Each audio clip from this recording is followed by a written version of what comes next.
আসসালামু আলাইকুম ওয়া রাহমাতুল্লাহ। আশা করছি সবাই অনেক ভালো আছেন, সুস্থ আছেন। বাংলা ভাষায় মোট বর্ণের সংখ্যা ৫০টি। তবে ৫০টি বর্ণের মধ্যে যদি আমরা বলি মৌলিক বর্ণ কতটি, উত্তর হবে ৩৬টি। আর যদি বলা হয় বাংলা ভাষায় মৌলিক ধ্বনি কতটি, সেক্ষেত্রে উত্তর হয়ে যাবে ৩৭টি। এর মধ্যে কিছু বর্ণ আছে, যেমন নাসিক্য বর্ণ। এই নাসিক্য বর্ণ নিয়ে আমাদের মাঝে বেশ কিছু দ্বিধা দেখা যায়। যেমন নাসিক্য বর্ণ কতটি? আচ্ছা, নাসিক্য ধ্বনি কতটি?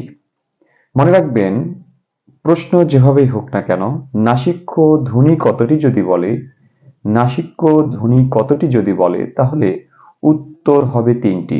বর্ণমালায় বলুক আর ভাষায় বলুক। অন্যদিকে যদি বলে বর্গে নাসিক্য বর্ণ কতটি, উত্তর হয়ে যাবে ৫টি। আর যদি বলা হয় বাংলা বর্ণমালায় নাসিক্য বর্ণ কতটি, বা শুধু যদি প্রশ্ন করে নাসিক্য বর্ণ কতটি, সেক্ষেত্রে উত্তর হবে ৭টি। তাহলে নাসিক্য বর্ণ কয়টি? ৭টি।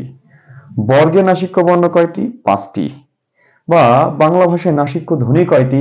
৩টি। বর্গে নাসিক্য ধ্বনি কয়টি? ৩টি। বা মোট নাসিক্য ধ্বনি কয়টি? ৩টি। ধন্যবাদ সবাইকে। সবাই ভালো থাকবেন, সুস্থ থাকবেন।